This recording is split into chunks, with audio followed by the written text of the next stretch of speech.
చిన్న చీర కథ అనగానే అనగనగా అని స్టార్ట్ చేస్తాను అనుకున్నారా? లేదండి, ప్రతి చీరకి ఒక కథ ఉంటుంది. లాస్ట్ ఇయర్ నేను అమ్మ వాళ్ళ ఇంటికి వెళ్ళేటప్పుడు మంచి గ్రీన్ కలర్ శారీని తీసుకొచ్చానండి. బ్లౌజ్ పేరప్ కాక చాలా రోజులు అలాగే వదిలేశాను.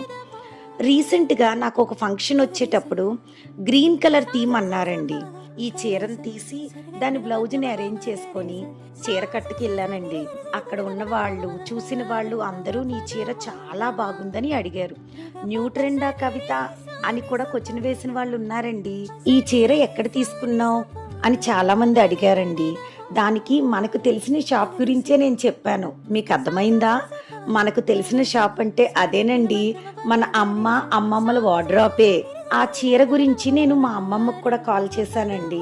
అదే, నువ్వు పుట్టేటప్పుడే మీ అమ్మ నాకు పెట్టిన చీరే అది అన్నదండి. నేను భలే నవ్వుకున్నాను. ఇలాంటి చిన్న చీర కథలు మీకు కూడా తెలిస్తే నాతో షేర్ చేసుకోండి. నా పాత వీడియోలు చూడండి, సబ్స్క్రైబ్ చేసుకోండి, మీ ఫ్రెండ్స్కి షేర్ చేస్తారు కదూ.